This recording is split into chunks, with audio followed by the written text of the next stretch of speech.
On a cold October morning in 2018, investigators stood outside a quiet home in rural Wisconsin, trying to understand a crime scene unlike anything they had seen before. Two people had been shot and killed inside the house. Their 13-year-old daughter was gone. There were no signs that she had simply run away. No evidence that she had left voluntarily. Instead, investigators believed she had been taken. As news spread across Wisconsin, photographs of Jayme Closs appeared everywhere. Television stations interrupted their regular broadcasts. Highways displayed electronic missing person alerts. Thousands of volunteers joined the search. The FBI arrived. Tips poured in from across the country. Yet despite one of the largest missing child investigations in Wisconsin history, there seemed to be almost nothing to follow. No ransom demand. No known suspect, no obvious motive. It was as though Jayme had vanished into thin air. For weeks, investigators searched forests, lakes, abandoned buildings, and remote roads. Every lead was investigated. Every reported sighting was examined. Every possibility was considered.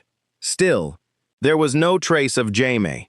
Then, 88 days later, something happened that almost no one expected. A young girl appeared on a quiet rural road. She approached a woman walking her dog. Calmly, but desperately, she introduced herself. "I'm Jayme Closs." The words stunned everyone who heard them. The missing girl who had disappeared after the murder of her parents had escaped, alive. Her remarkable courage would not only end one of Wisconsin's biggest manhunts, it would expose a crime that investigators later described as being carried out by a complete stranger. But before we reach that extraordinary moment, we need to return to the beginning, to understand how an ordinary family became the center of a case that captured the world's attention. Before we continue, where are you watching from today? Let us know your city in the comments. Cases like Jayme's remind us that these stories can touch communities anywhere, and awareness helps keep victims' stories alive. The life before. Long before her name appeared on national news broadcasts, Jayme Closs lived a quiet life in Barron, Wisconsin, a small city in the northwestern part of the state. Barron was the kind of community where neighbors recognized one another. Children attended the local schools together. Families gathered for sporting events and community celebrations.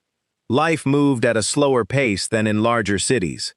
Jayme lived there with her parents, James Closs and Denise Closs. According to people who knew the family, they kept largely to themselves but were devoted to their daughter. James worked for a local company, while Denise was employed at a nearby manufacturing business. Their routines were ordinary. Work during the day, family life in the evening.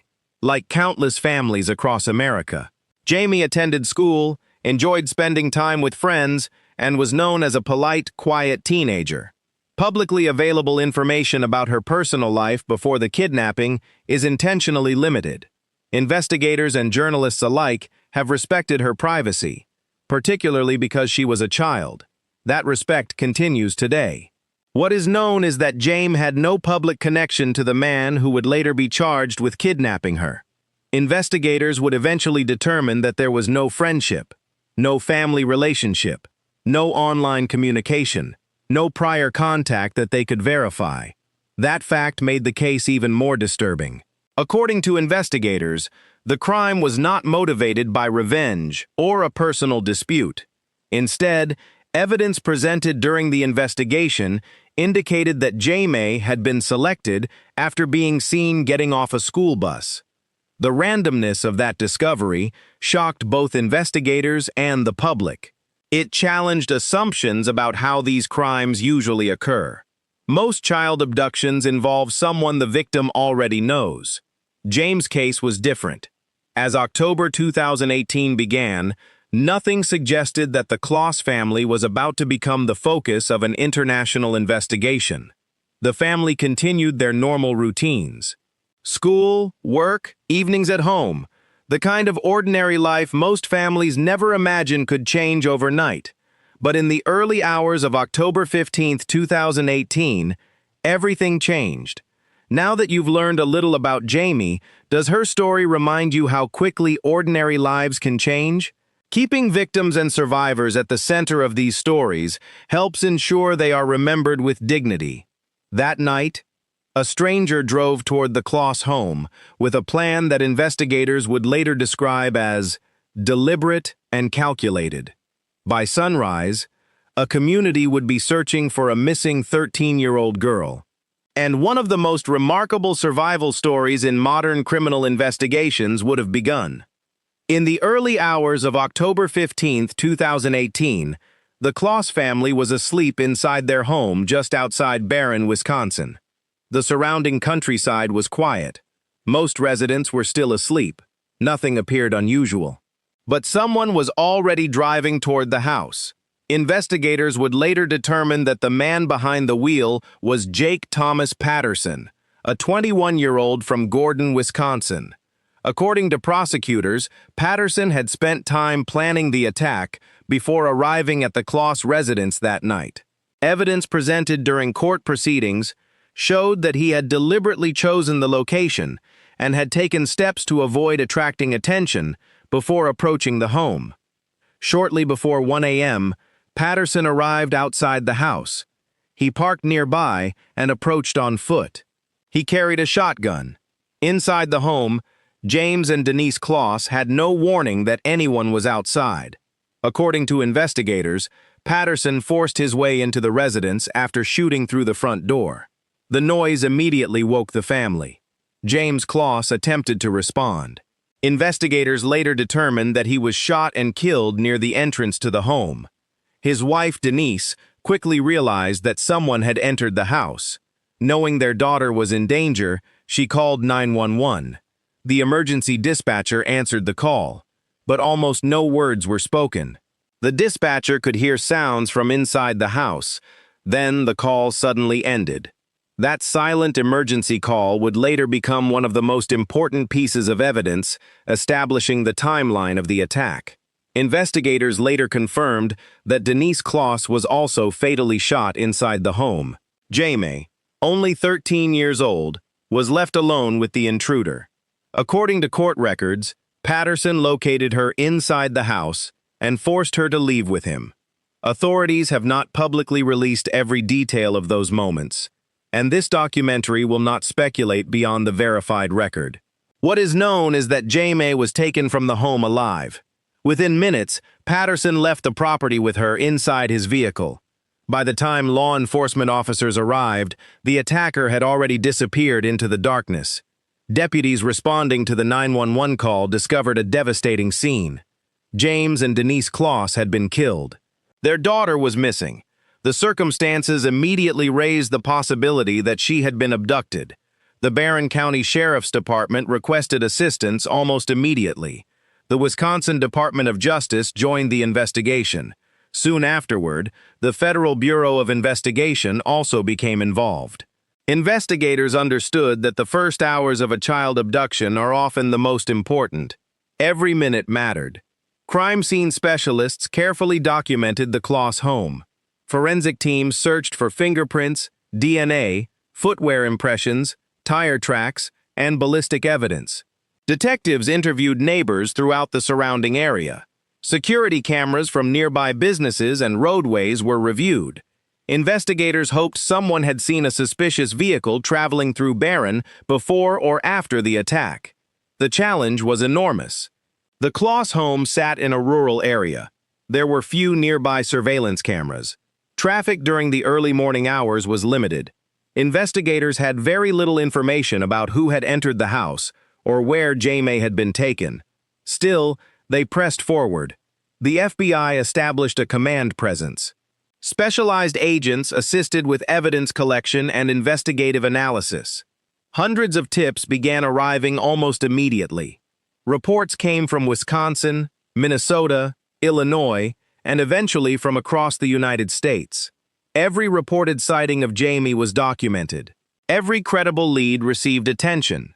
As the investigation expanded, the case captured national headlines. Television networks broadcast Jayme's photograph repeatedly. Her image appeared on missing person posters. news websites and social media. Communities organized searches. Volunteers distributed flyers. Law enforcement agencies across the country remained alert for any possible sign of the missing teenager. Despite this extraordinary effort, days passed without a confirmed sighting. Investigators faced one of the most difficult questions in any missing child investigation. Was Jayme still alive? They refused to give up hope.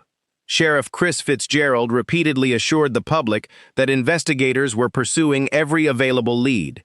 He also urged anyone with information, no matter how insignificant it seemed, to contact law enforcement. The message remained consistent. Someone had seen something. Someone knew something. The challenge was finding that person before time ran out.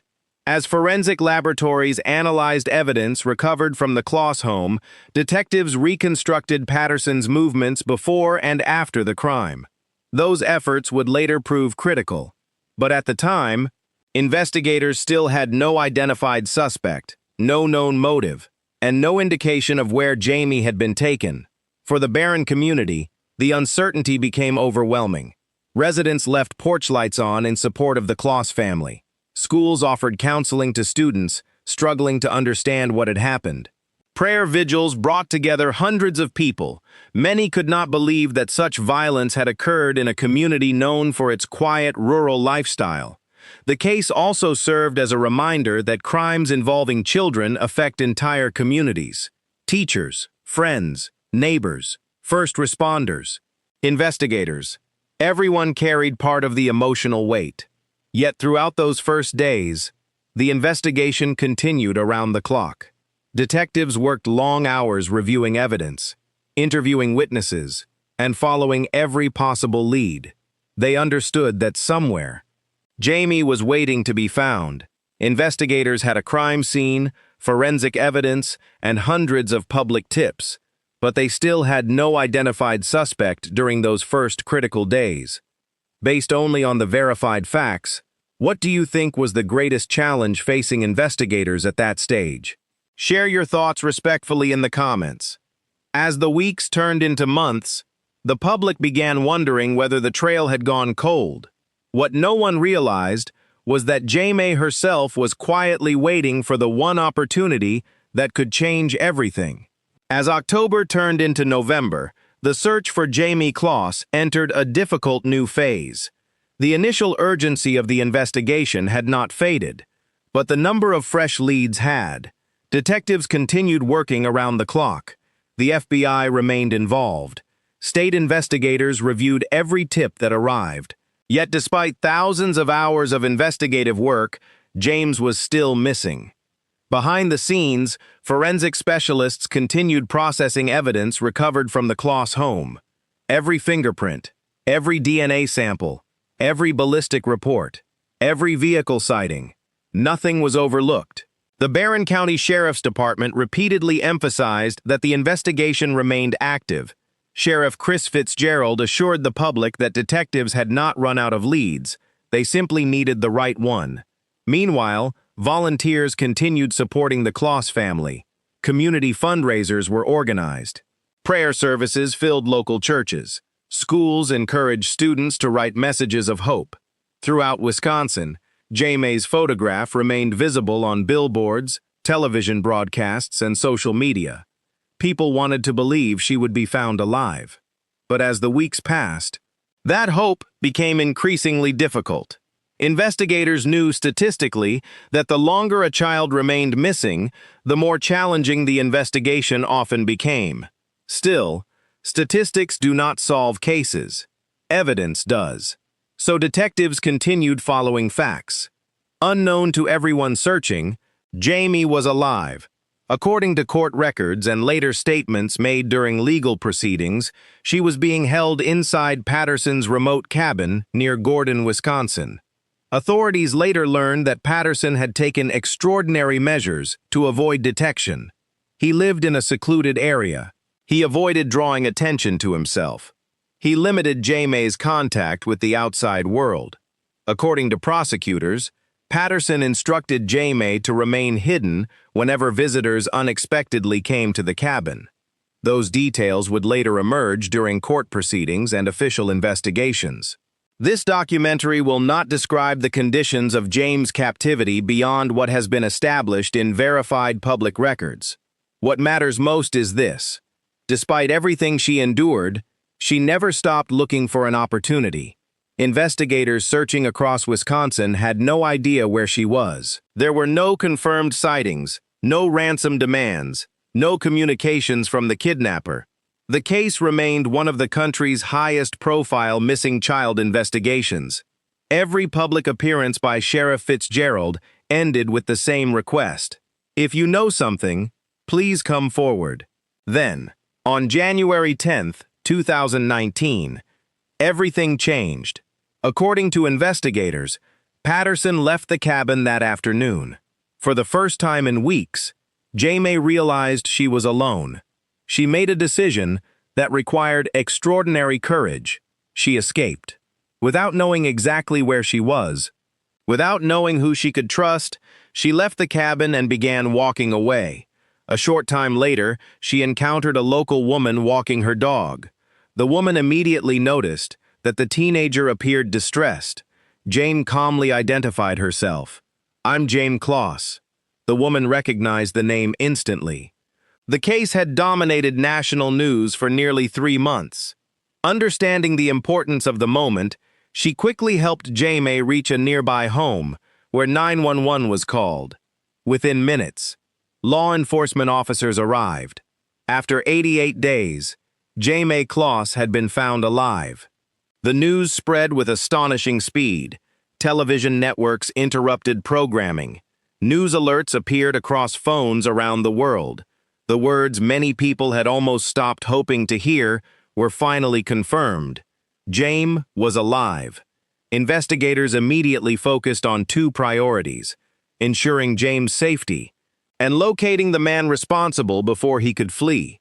Using information obtained after Jayme's recovery, officers quickly identified Jake Thomas Patterson as the suspect. Within hours, law enforcement officers located and arrested him without incident.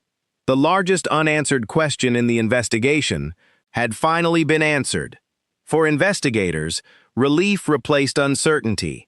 For the Barron community, hope replaced fear. And for Jayme's family members and supporters, the impossible had happened. She had survived. Jayme's decision to escape changed the entire investigation in a matter of minutes. What does her courage say about the strength people can find even during unimaginable circumstances?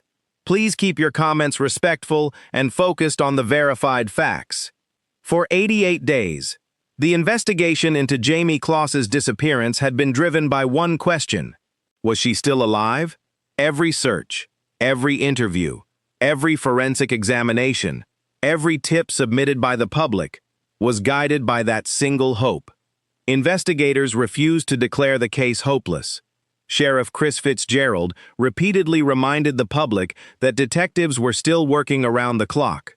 The FBI remained involved. The Wisconsin Department of Justice continued assisting. Evidence collected from the Closs home was reviewed again and again. Despite the enormous effort, however, investigators still had no identified suspect. They did not know where Jayme had been taken. They did not know why she had been targeted, and they had no confirmed sightings after the morning she disappeared. Unknown to everyone searching, Jayme was alive.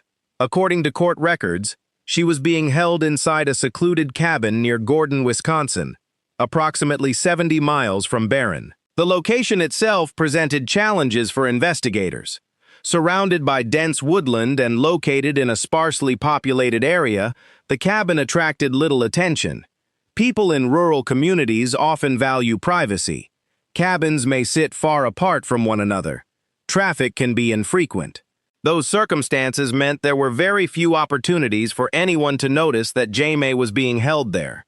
During later court proceedings, investigators explained that Patterson had taken deliberate steps to avoid discovery. When visitors unexpectedly came to the property, Jayme was instructed to remain hidden. According to prosecutors, he attempted to prevent anyone from realizing another person was inside the cabin. These details later helped investigators understand why such an extensive search had failed to locate her. The longer the investigation continued, the more difficult it became for detectives. Public attention remained high. National media continued covering the case.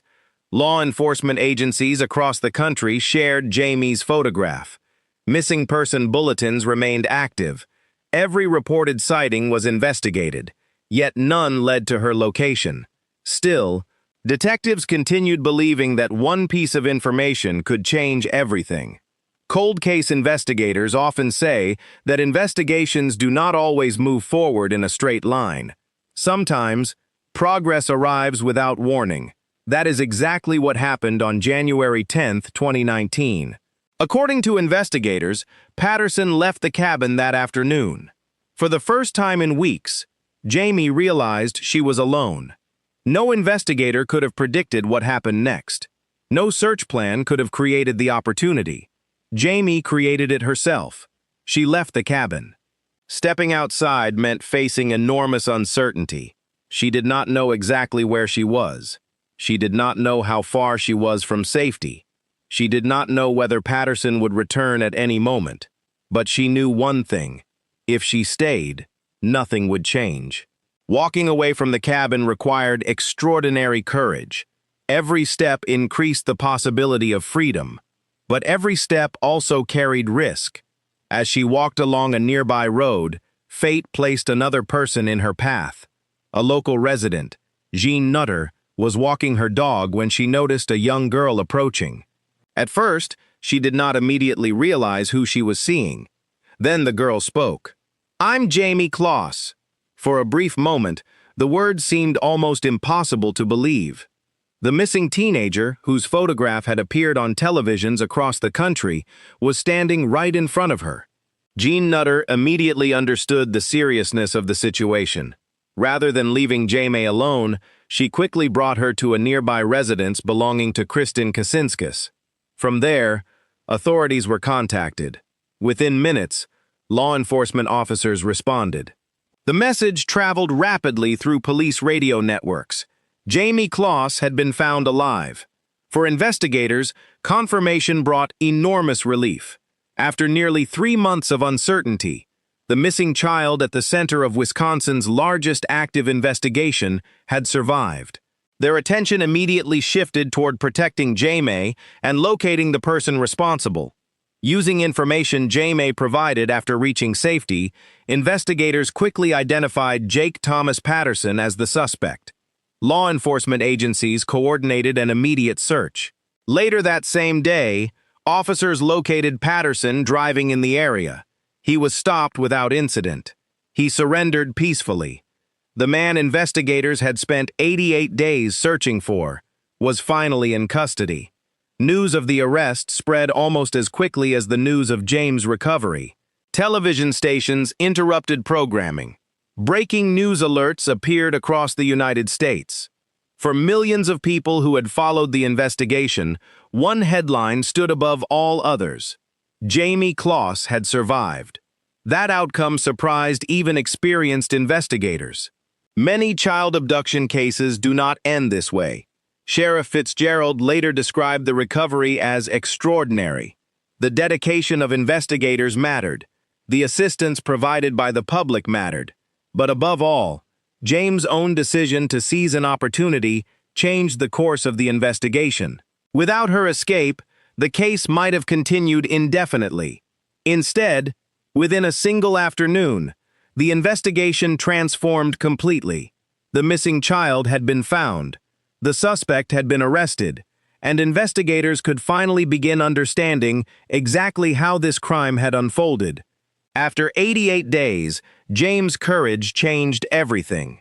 What part of this chapter stands out to you most? The determination to escape, the quick actions of the people who helped her, or the speed with which investigators identified and arrested the suspect? Share your thoughts respectfully in the comments. The next chapter examines what happened inside the courtroom, how investigators proved the case, and why Jayme Closs's story continues to inspire law enforcement agencies around the world. When investigators arrested Jake Thomas Patterson on January 10, 2019, one chapter of the case ended almost immediately. Another was only beginning. For the first time since October 15th, investigators finally had the opportunity to understand how such a shocking crime had happened. During interviews with detectives, Patterson admitted responsibility for kidnapping Jayme and for murdering Jayme Closs and Denise Closs. According to court records, investigators learned that Patterson had no personal relationship with the Closs family before the attack. He was not a family friend, not a neighbor, not a co-worker, not someone Jayme had ever met. Instead, prosecutors stated that Patterson had first noticed Jayme after seeing her get off a school bus while driving through the area weeks before the crime. He later admitted that he decided at that moment she would become his victim. For investigators, that revelation was deeply unsettling. Many crimes involving children are committed by someone already known to the victim. This case was different. The evidence established that Jayme had been targeted by a complete stranger. As detectives reconstructed Patterson's movements, they also learned how carefully he had planned the crime. According to prosecutors, he shaved his head beforehand to reduce the chance of leaving hair evidence. He stole a vehicle with license plates from another car to make identification more difficult. He selected a remote location where he believed he could avoid attention. Every step demonstrated preparation. Investigators now understood why identifying him during the search had been so difficult. There had been no obvious connection between Patterson and the Closs family, no digital communications, no known personal relationship, no witnesses who could immediately point detectives toward him. The case had depended almost entirely on Jayme surviving, and she had. As Patterson's case moved through the Wisconsin court system, prosecutors filed 3 major charges: 2 counts of first-degree intentional homicide, 1 count of kidnapping. The evidence supporting those charges was overwhelming. Investigators had the crime scene, ballistic evidence, forensic evidence, Patterson's own admissions, and perhaps most importantly, Jayme herself. Unlike many criminal investigations that depend entirely upon physical evidence, Jayme was able to describe what had happened after her recovery. Her courage became one of the strongest parts of the prosecution's case. In March 2019, Patterson appeared before the court and entered guilty pleas to all 3 charges. There would be no lengthy jury trial, no dispute over whether he had committed the crimes. His guilty plea meant the court could proceed directly toward sentencing. Although the guilty plea spared Jayme and many witnesses from testifying during a trial, it could never erase the loss experienced by the Closs family. During the sentencing hearing, family members spoke about Jayme and Denise. They remembered them not as victims in a headline, but as loving parents. Hard-working people, members of a close community. Their statements reminded everyone in the courtroom that behind every criminal case are lives forever changed. The court also recognized Jayme's extraordinary courage. Judge James Babler described the crimes as among the most serious the court could consider. After reviewing the evidence and hearing victim impact statements, the judge imposed the maximum punishment available under Wisconsin law. Patterson received 2 consecutive life sentences without the possibility of parole for the murders of Jayme and Denise Closs. He also received an additional consecutive sentence of 40 years for kidnapping Jayme, consisting of 25 years of initial confinement and 15 years of extended supervision under Wisconsin sentencing law. The sentence ensured he would spend the remainder of his life in prison. For investigators, justice had been achieved through the legal system. But justice is not the same as healing. Healing takes time. For Jayme, returning home did not mean returning to the life she had known before October 2018. She had lost both of her parents. Her entire world had changed. Following her recovery, Jayme went to live with relatives who asked for privacy while helping her rebuild her life. Law enforcement officials and much of the media respected those requests. As the years passed, Jayme largely stayed out of the public eye. That decision reflected something important. She had survived an unimaginable crime. She did not owe the world interviews or public appearances. Her story belonged to her. The public's responsibility was not to demand more details, but to respect her recovery. For investigators, however, the case left important lessons. It demonstrated how quickly law enforcement agencies could coordinate across multiple jurisdictions: the Barron County Sheriff's Office, the Wisconsin Department of Justice, the FBI, crime laboratories, forensic specialists, and hundreds of officers worked together throughout the investigation.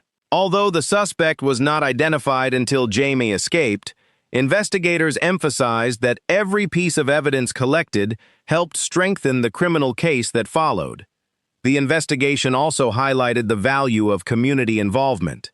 Thousands of volunteers searched. Citizens reported tips. Businesses displayed Jayme's photograph. News organizations continued sharing verified information. When Jayme finally escaped, ordinary members of the public responded exactly as investigators hope citizens will. They believed her. They protected her. They contacted law enforcement immediately. Those actions helped bring the investigation to a safe conclusion. Today, the Jayme Closs case continues to be studied by investigators, prosecutors, and criminal justice professionals. Not because of the crimes alone, but because it demonstrates the importance of perseverance. For 88 days, investigators refused to stop searching. For 88 days, Jayme never stopped waiting for the right opportunity. Eventually, those two efforts met, one through investigation, the other through courage, and together, they brought an extraordinary case to its conclusion.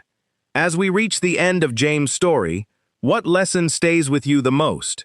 Is it the determination of investigators, the compassion shown by ordinary people, or Jayme's incredible courage?